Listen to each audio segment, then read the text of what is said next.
আমি যাকে ভালোবাসি সে ছাড়া পুরো বিশ্ব আমাকে ভালোবেসেছিল। এই বিখ্যাত কথাটা বলেছিলেন প্রিন্সেস ডায়ানা, যাকে আমরা পিপলস প্রিন্সেস বলে জানি। চলুন আজ জেনে নেই আমাদের সবার প্রিয় এই অপূর্ব রাজকন্যার অজানা গল্প। ফ্যানদের অনেকেই জানেন না ডায়ানার ছোটবেলায় ফ্যামিলি আর কাছের বন্ধুরা তাকে ডাচ বলে ডাকত। সেখান থেকেই তার ডায়ানা নামটা আসে। তার বাবা আর্ল স্পেন্সার বেশ বড়লোক ছিলেন। মজার ব্যাপার হচ্ছে ডায়ানা ছোটবেলায় রানী এলিজাবেথের সাথেও খেলাধুলা করেছেন, কারণ তাদের ফ্যামিলির সাথে রাজপরিবারের বেশ ভালো বন্ধুত্ব কিন্তু ছিল। ডায়ানা কিন্তু ছোটবেলায় ব্যালে ডান্সার হতে চাইতেন।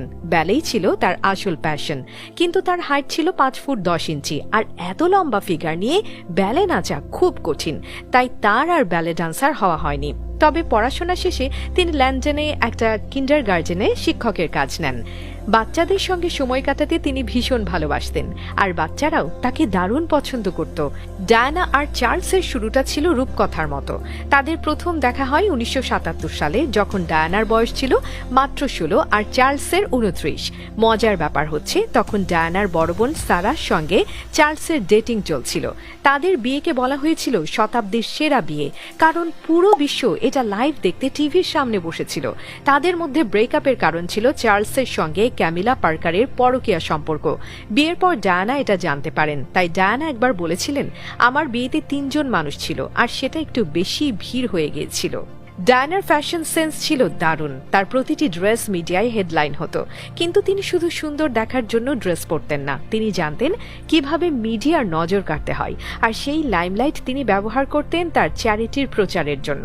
যেমন তার বিখ্যাত কালো রঙের অফ শোল্ডার ড্রেস রিভেঞ্জ শুধু ফ্যাশন স্টেটমেন্ট ছিল না, ছিল তার সাহস আর স্বাধীনতার পোশাক। এছাড়া তিনি ছিলেন পপ মিউজিকের দারুণ ফ্যান।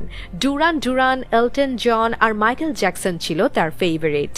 তার ছেলে উইলিয়াম আর হ্যারি পরে বলেছে তারা মায়ের সঙ্গে গাড়িতে বসে এই গানগুলো গলা মিলিয়ে গাইতেন।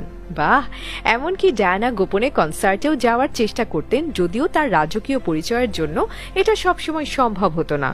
ডায়ানা কিন্তু খুব কম অটোগ্রাফ দিতেন। তিনি ভাবতেন যদি সবাইকে অটোগ্রাফ দিয়ে দেন তাহলে সেটার মূল্য কমে যাবে। তার অটোগ্রাফ এখনো সংগ্রাহকদের কাছে সুপার ভ্যালুয়েবল। তবে কেউ যদি তার সাথে ছবি তুলতে চাইতো তাহলে তিনি না করতেন না। তবে এখন সেলফির যে ছড়াছড়ি, তাতে মনে হয় সেটা আর সম্ভব হতো না। প্রিন্সেস ডায়ানা সাধারণ মানুষের জন্য যা করেছেন সেটা আর কেউ কখনো করবে না।